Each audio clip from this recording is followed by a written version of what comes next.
नमस्कार मंडळी. स्टार प्रवाहावरील लग्नानंतर होईलच प्रेम या मालिकेच्या येणाऱ्या भागामध्ये आपल्याला असं पाहायला मिळणार आहे की काव्य ही पार्थला खूप रागवते बोलते. काव्या बोलते की आपल्या दोघातला तिढा कधीच संपणार नाही. मी एखाद्या अनोळखी व्यक्तीला माझा नवरा कधीच मानू शकत नाही.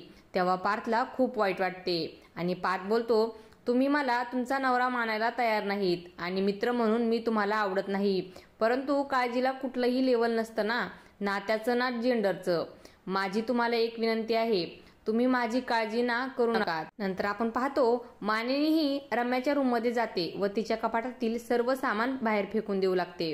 आणि तेव्हा तिथे रम्या येते आणि बोलते, मामी तू हे काय करत आहेस. तेव्हा मानिनी ही तिच्यावर खूप रागवते आणि बोलते, रम्या तू जे काल केलंस त्यामुळे असं वाटते की तुझ्या कानाखाली ठेवून द्यावी. आणि एक लक्षात ठेव, आता यापुढे जर तू अशी वागशील ना तर माझ्याशी गाठ आहे. आणि तू जर तशीच वागत राहिलीस तर मग मात्र मी तुला या घराच्या बाहेर काढल्याशिवाय स्वस्थ बसणार नाही. असं मानिनी रम्याला बोलते व तिला धमकावून घाबरवते. आता पुढील येणाऱ्या भागामध्ये मानिनी रम्याला घराबाहेर काढणार का हे पाहणे अतिशय रंजक ठरणार आहे. अशाच मालिकांच्या नवनवीन अपडेट्स पाहण्यासाठी आपल्या चॅनलला सबस्क्राईब करा आणि व्हिडिओ आवडला असेल तर लाईक आणि शेअर करायला विसरू नका. धन्यवाद.